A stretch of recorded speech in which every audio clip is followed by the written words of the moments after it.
Assalamualaikum warahmatullahi wabarakatuh.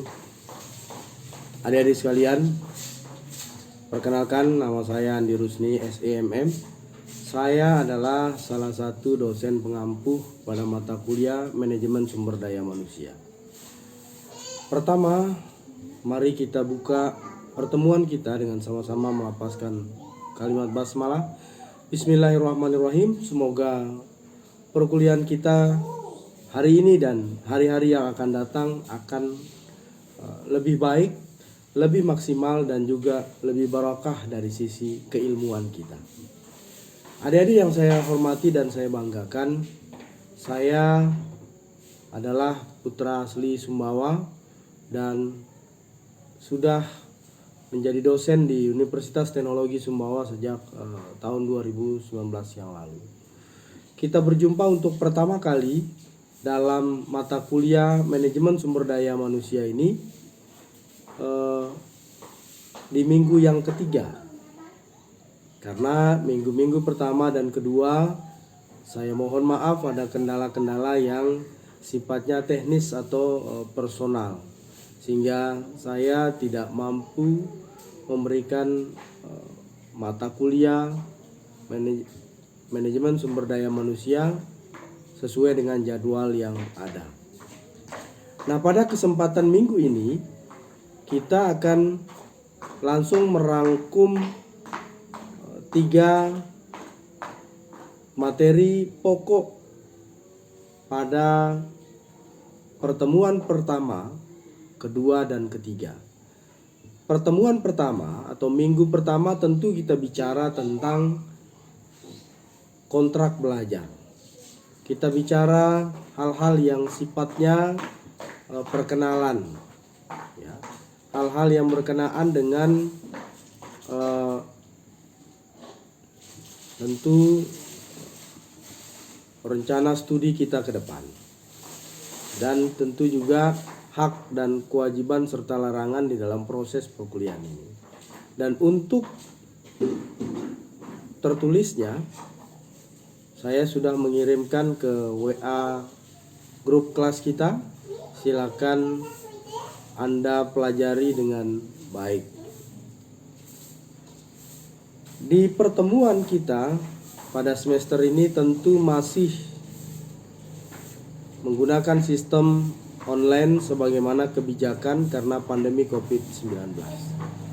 Kita berharap semoga pandemi ini segera berlalu sehingga kita bisa melaksanakan pertemuan dengan tatap muka secara langsung, agar timbul suasana mengajar yang lebih baik, chemistry-nya bisa ketemu, dan juga suasana kebatinan antara dosen dengan mahasiswanya bisa terkait dengan baik tentunya. Inilah harapan kita, karena proses berkuliah secara online semacam ini tentu akan terbatas karena berbagai tantangan, berbagai kendala, termasuk salah satunya adalah soal paket internet. Itu masuk dalam satu poin yang disampaikan oleh mahasiswa agar diberikan toleransi ketika mahasiswa tiba-tiba paket internetnya habis, ya, atau tiba-tiba tidak punya dana untuk mengisi paket atau terjadi gangguan internet. Ini harapan dari mahasiswa. Tentu saya sangat mengerti hal itu, dan mudah-mudahan ke depan proses berkuliah kita akan bisa offline dengan segera. Baik adik-adik yang saya hormati dan saya cintai, selanjutnya kita akan masuk kepada materi yang pertemuan kedua dan pertemuan ketiga. Dan sekali lagi terkait kontrak belajar sudah saya kirim di WA grup kelas. Adik-adik sekalian, pertanyaannya, apakah MSDM itu dan mengapa MSDM penting? Ini pertanyaan yang mendasar bicara soal konsep daripada MSDM itu sendiri. Menurut pendapat beberapa ahli, ya, salah satunya adalah Gary Dessler di dalam bukunya edisi ke-10 tahun 2015 disebutkan bahwa pengertian Human Resource Management atau MSDM adalah proses untuk memperoleh, melatih, menilai, dan mengompensasi karyawan serta mengurus relasi tenaga kerja, kesehatan dan keselamatan mereka, serta hal-hal yang berhubungan dengan keadilan. Sementara menurut Melayu SP Hasibuan, MSDM adalah ilmu dan seni mengatur hubungan dan peranan tenaga kerja agar efektif dan efisien membantu terwujudnya tujuan perusahaan, karyawan, dan masyarakat. Dan pendapat lain dari Mathis and Jackson 2012 mengatakan bahwa MSDM dapat diartikan sebagai ilmu atau seni yang mengatur hubungan dan peranan tenaga kerja agar efektif dan efisien dalam penggunaan kemampuan manusia agar dapat mencapai tujuan di setiap perusahaan. Hampir sama pendapat tersebut dari beberapa ahli, terutama pendapat dari Hasibuan dan juga Mathis and Jackson. Jadi tujuan pada prinsipnya, ya, MSDM itu adalah bertujuan bagaimana membantu agar perusahaan mampu mencapai tujuan-tujuan yang diinginkan perusahaan. Sebuah perusahaan, terutama perusahaan bisnis, pasti dia akan berorientasi terhadap keuntungan. Bagaimana perusahaan itu mampu mendongkrak laba yang lebih tinggi dan melakukan efisiensi terhadap anggaran-anggaran yang ada di dalam perusahaan sehingga mengarah kepada upaya meningkatkan laba bagi perusahaan. Nah, secanggih apapun sebuah perusahaan sampai dengan saat ini, ya, banyak perusahaan-perusahaan dibantu dengan peralatan-peralatan, namun tidak akan terlepas dari kendali manusia atau peranan manusia di dalam perusahaan tersebut. Ada perusahaan manufaktur yang membuat kendaraan disertai dengan peralatan-peralatan yang canggih. Namun peralatan tersebut tentu, ya, tidak terlepas dari upaya atau peranan manusia. Untuk itu, ya, keberadaan MSDM ini menjadi sangat penting untuk mencapai tujuan perusahaan itu sendiri. Tadi dikatakan oleh Dessler bahwa MSDM salah satu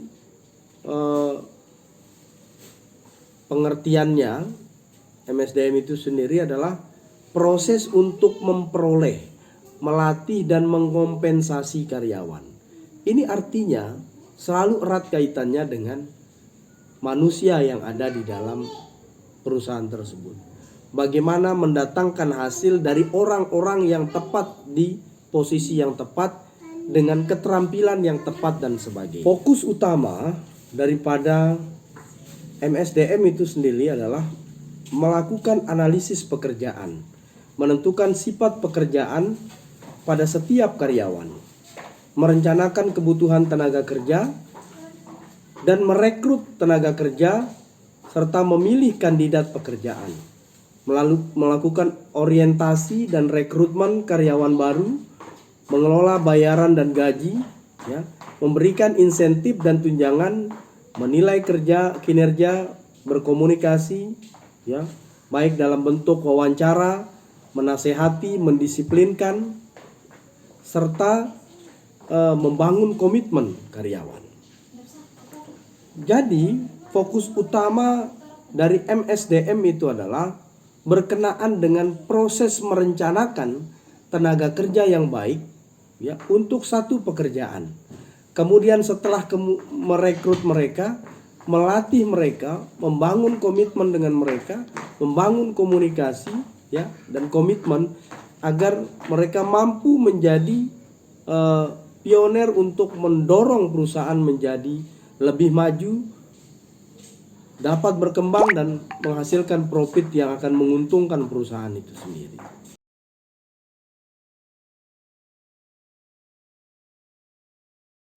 Bagi seorang manajer, MSDM itu sangat penting. Apa itu manajer? Manajer adalah orang, ya, yang paling bertanggung jawab terhadap perusahaan tersebut, orang yang paling bertanggung jawab terhadap kemajuan sebuah perusahaan. Untuk mencapai sasaran dan tujuan organisasi, seorang manajer melakukan usaha dengan cara mengelola orang-orang yang ada di dalam organisasi tersebut. Dan mengapa kemudian MSDM menjadi penting bagi seorang manajer? Karena tidak ada satupun manajer yang menginginkan dirinya gagal dalam memimpin sebuah perusahaan.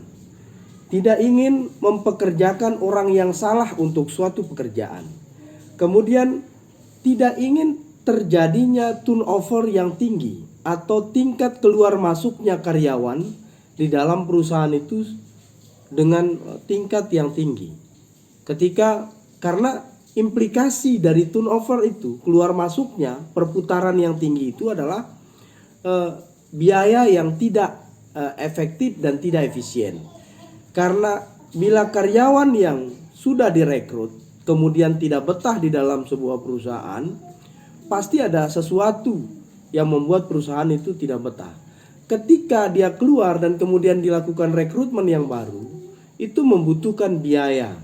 Nah, proses-proses tersebut seperti merekrut, melatih dan lain sebagainya itu membutuhkan biaya. Dan tentu seorang manajer tidak menginginkan adanya perputaran yang tinggi atau turnover yang tinggi di dalam satu perusahaan itu sendiri. Kemudian mempunyai orang-orang yang tidak melakukan hal yang terbaik. Kita tentu menginginkan seorang karyawan, sebagai manajer, kita tentu menginginkan seorang karyawan yang akan melakukan hal-hal yang terbaik untuk mencapai tujuan-tujuan organisasi. Tidak ada manajer yang tidak menginginkan hal itu. Kemudian selain daripada itu, kita juga tidak ingin, atau seorang manajer tentu tidak ingin membuang-buang waktu hanya untuk mewawancarai orang yang tidak tepat di dalam perusahaannya itu sendiri. Kemudian seorang manajer tidak ingin juga dihukum karena tindakan diskriminatif di dalam perusahaan. Nah, ada beberapa hal yang penting mengapa kemudian MSDM penting bagi seorang manajer. Karena itu saya sebutkan tadi antara lain, dan ada banyak yang lainnya. Saya kira tugas Anda untuk kemudian mempelajari kembali, membaca kembali agar memiliki pemahaman yang lebih komprehensif tentang kenapa MSDM menjadi penting bagi seorang manajer itu sendiri.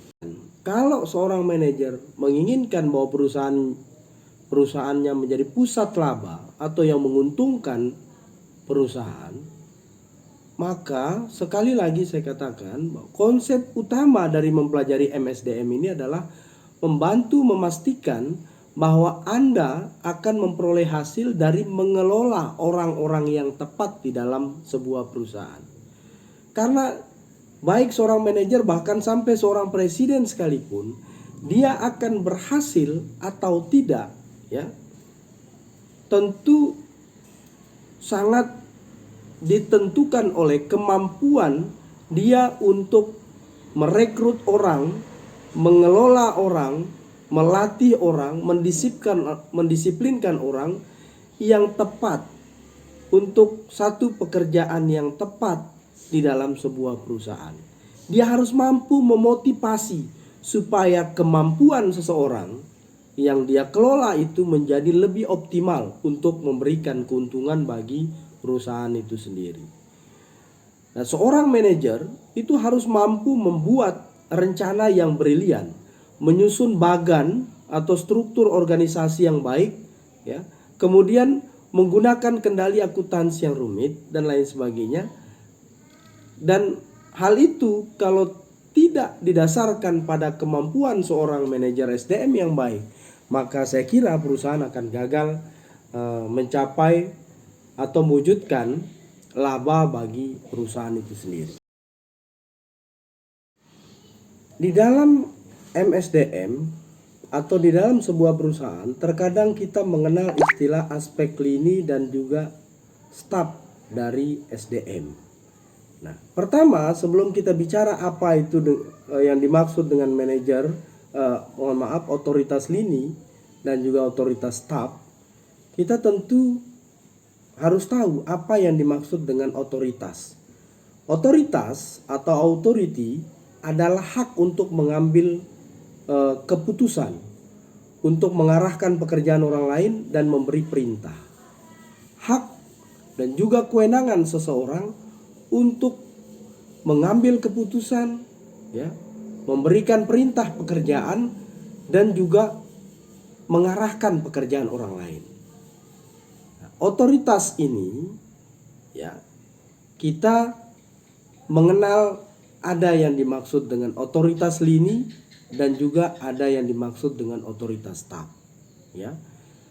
Line authority secara tradisional memberikan hak kepada manajer untuk memberikan perintah kepada manajer atau karyawan lainnya.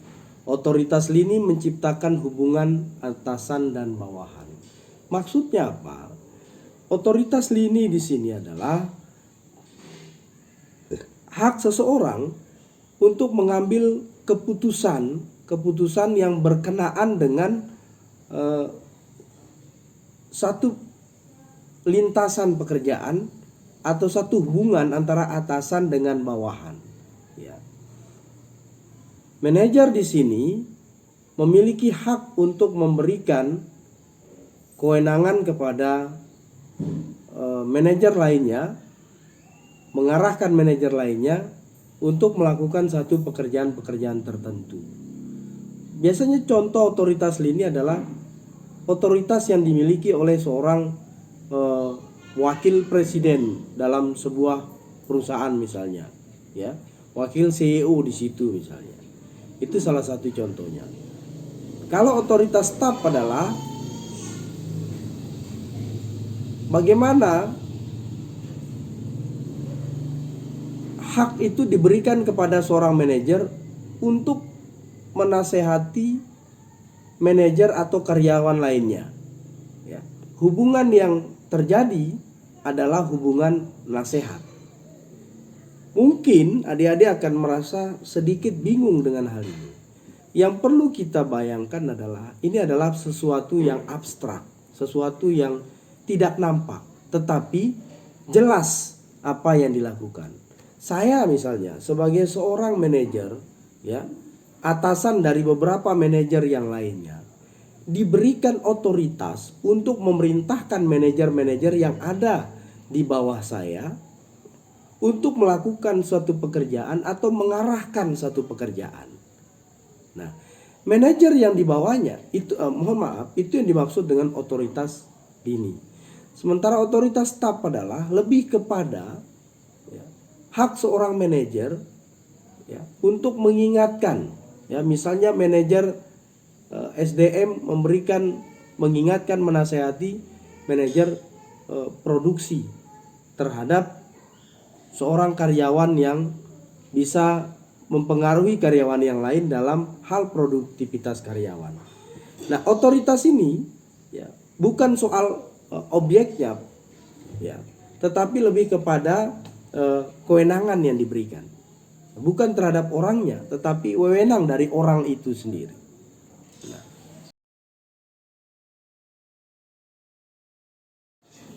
lebih dalam lagi, ya, saya akan coba menyampaikan tugas sumber daya manusia dari manajer lini.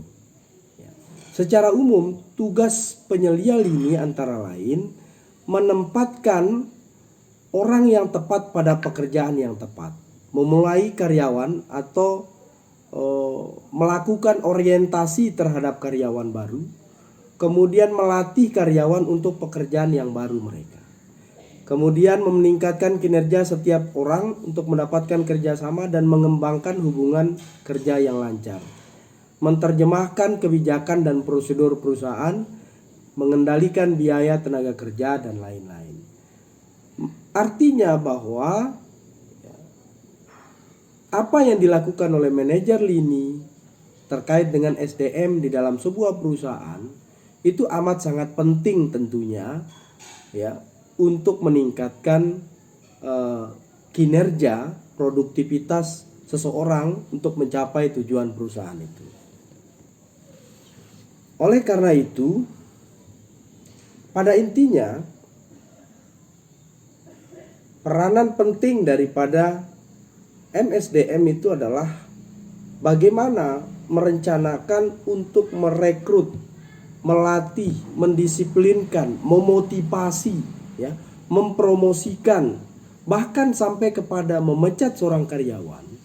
Itu erat kaitannya atau menjadi sebuah tugas pokok dan fungsi daripada Departemen MSDM. Jadi satu saat ketika Anda bekerja di perusahaan-perusahaan yang sudah tergolong profesional, pasti akan Anda bertemu dengan departemen atau divisi atau bidang sumber daya manusia. Di perusahaan-perusahaan besar, ya, semakin besar perusahaannya, maka akan semakin luas bidang-bidang yang ada di dalam departemen sumber daya manusia.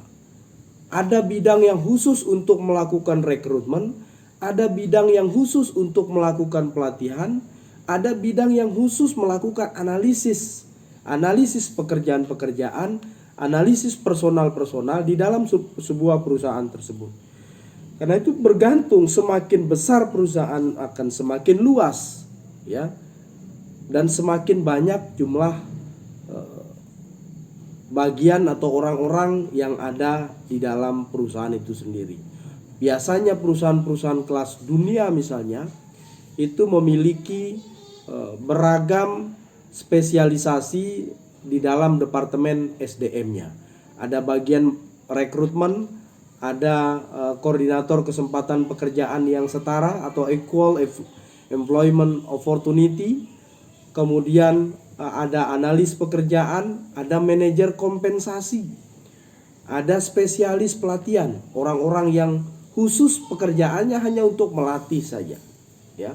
Kemudian ada spesialis relasi tenaga kerja, hubungan antara tenaga kerja dengan serikat pekerja, hubungan antara tenaga kerja dengan sesama tenaga kerja, dan sebagainya.